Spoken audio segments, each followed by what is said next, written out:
कभी कभी जिंदगी में एक ऐसा मोड़ आता है जब कुछ समझ नहीं आता कि कौन सा रास्ता सही है और कौन सा गलत। और कहते हैं ठीक उसी पल महादेव का एक गुप्त संदेश हमारे अंदर जागता है, एक ऐसी सीख जो हमारी पूरी जिंदगी की दिशा बदल सकती है। आज की ये कहानी उसी दिव्य संदेश के बारे में है। ये सवाल हम सबके मन में कभी न कभी जरूर उठता है ना? जब सब कुछ धुंधला लगे, कुछ समझ ना आए, तब जवाब कहाँ मिलता है? चलिए इस कहानी में इसका जवाब ढूंढने की कोशिश करते हैं। कहानी है एक तपस्वी की, राघव। कैलाश की उन शांत बर्फीली हवाओं के बीच राघव ध्यान लगाने की कोशिश कर रहे थे, पर उनका ध्यान बार बार टूट रहा था।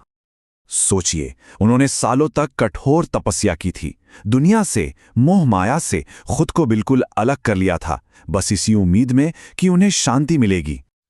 पर जानते हैं क्या, इतनी मेहनत, इतनी तपस्या के बाद भी मन को चैन नहीं था। अंदर एक अजीब सी, एक गहरी उथल पुथल मची हुई थी। हालत ये थी कि उनकी अपनी ही इच्छाएं, उनके अपने ही ख्याल उन्हें अंदर ही अंदर खोखला कर रहे थे, तोड़ रहे थे। और फिर एक दिन जब सब्र का बांध टूट गया, जब वो बिल्कुल हताश हो गए, तो उन्होंने दिल से पुकारा, महादेव, आप सबकी सुनते हैं, आज एक बार मेरी भी सुन लीजिए। मैं क्या करूं, कैसे जीऊं, कैसे अपना रास्ता पाऊं? उनकी आवाज उस सन्नाटे में जैसे गूंज कर खो गई। लेकिन उस पुकार का असर होना था।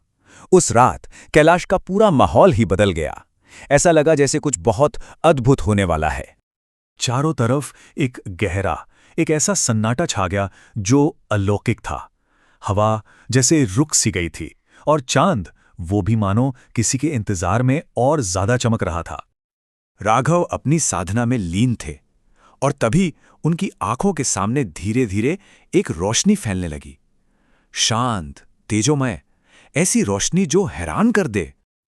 और उस प्रकाश से एक दिव्य आकार प्रकट हुआ, महादेव। महादेव की आंखों में जो शांति थी ना, उसने राघव के मन के सारे सवालों को जैसे एक पल में शांत कर दिया।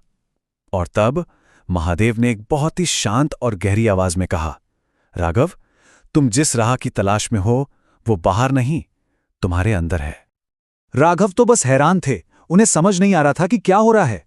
तब महादेव ने उन्हें वो 3 गुप्त संदेश दिए, ऐसे संदेश जो सिर्फ राघव के लिए नहीं, हम सबके जीवन की दिशा तय करते हैं। तो महादेव ने उन्हें जीवन के 3 सूत्र दिए। पहला, जो बोझ है उसे छोड़ना जरूरी है।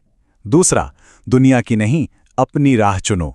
और तीसरा और सबसे जरूरी, असली शांति कहीं बाहर नहीं, वो तो अपने अंदर है। चलिए अब एक एक करके इन दिव्य संदेशों को और गहराई से समझते हैं। तो महादेव का पहला गुप्त संदेश ये था छोड़ने की कला के बारे में। उन्होंने कहा, जो छोड़ना मुश्किल हो वही छोड़ना सबसे जरूरी होता है। अब इसका मतलब क्या है? मतलब ये है कि जो अटैचमेंट है ना, वही हर दुख की जड़ है। अब ये लगाव किसी रिश्ते से हो सकता है, किसी पद की चाह हो सकती है, या फिर अपनी ही पुरानी गलतियों का बोझ। जिस भी चीज से हम जरूरत से ज्यादा बन जाते हैं, वही हमें नीचे खींचती है। और जिस पल हम उसे छोड़ देते हैं, बस उसी पल असली आजादी मिलती है। जब राघव ने छोड़ने की इस कला को समझा, तब महादेव ने उन्हें दूसरा रास्ता दिखाया। महादेव ने कहा, जो तुम्हारा नहीं उसका पीछा मत करो।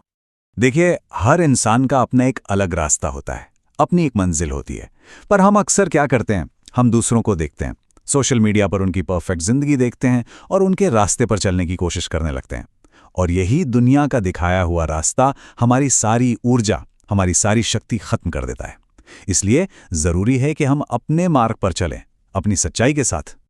और फिर आया तीसरा और सबसे गहरा संदेश। महादेव ने राघव से कहा, शांति बाहर नहीं, अपने अंदर ढूंढो। ये शायद सबसे महत्वपूर्ण बात है। हम सब शांति कहाँ ढूंढते हैं? छुट्टियों में, नई नई चीजें खरीदने में, या दूसरों से मिलने वाली तारीफ में।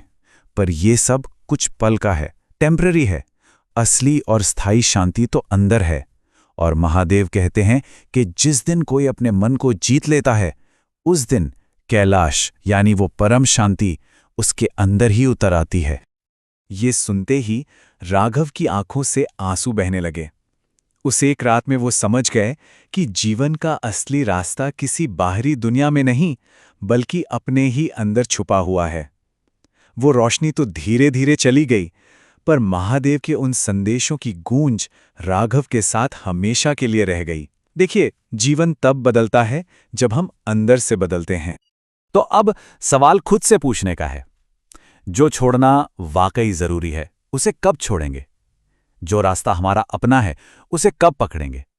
और वो शांति जो हमारे अंदर ही है उसे कब पाएंगे? सवाल यह है कि आपके अंदर का कैलाश कब उतरेगा।